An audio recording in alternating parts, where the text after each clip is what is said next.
masa awal kemerdekaan 1945 sampai 1949, Pancasila baru saja lahir sebagai dasar negara Indonesia setelah melalui perdebatan panjang dalam sidang BPUPKI dan PPKI. Akhirnya, pada tanggal 18 Agustus 1945, Pancasila disahkan secara resmi sebagai dasar negara dan ideologi bangsa. Isi Pancasila terdapat dalam pembukaan Undang-Undang Dasar 1945 yang menjadi pedoman seluruh kehidupan berbangsa dan bernegara.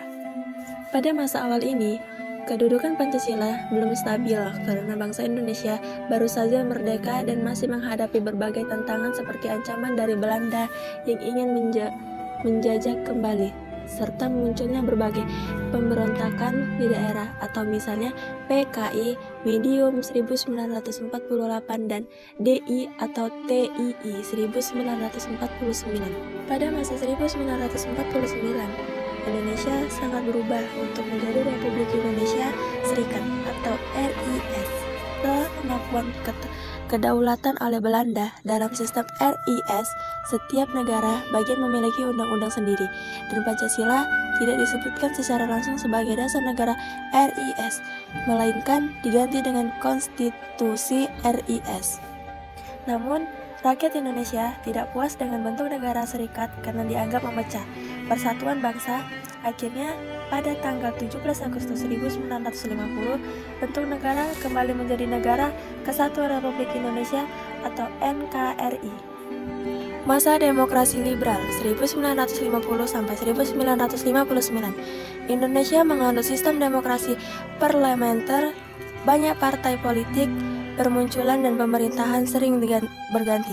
Akibatnya, stabilitas politik dan ekonomi terganti. Walaupun Pancasila tetap diakui sebagai dasar negara, pelaksanaannya belum sepenuhnya memainkan nilai-nilai Pancasila. Upaya menyusun konstituante untuk membuat undang-undang dasar baru juga gagal mencapai kesepakatan tentang dasar negara. Presiden Soekarno mengeluarkan Dekret Presiden 5 Juli 1959 yang membubarkan konstituante dan memperlukan kembali Undang-Undang Dasar 1945, sehingga Pancasila kembali menjadi dasar negara secara resmi dan tegas. Masa demokrasi terpimpin 1959 sampai 1966.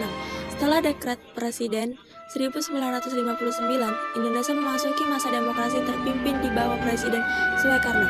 Pancasila digunakan sebagai dasar untuk memperkuat persatuan nasional, tetapi pada masa praktiknya terjadi penyimpanan dalam pelaksanaan nilai-nilai Pancasila.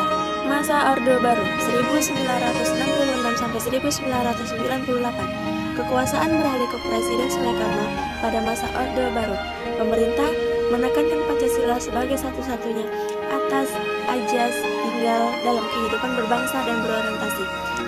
Pemerintah mendirikan lembaga peserta BP7 atau Badan Pembinaan Pendidikan Pelaksanaan Pedoman Penghayatan dan Pengamalan Pancasila untuk mengajarkan P4 atau Pedoman Penghayatan dan Pengamalan Pancasila.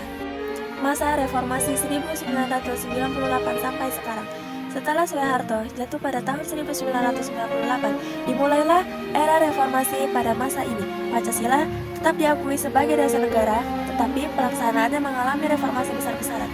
Demokrasi kembali ditegaskan, kebebasan berpendapat dijamin dan berbagai lembaga negara diperbarui. Namun, tantangan baru muncul seperti korupsi, konflik sosial, radikalisme, dan pemecahan politik.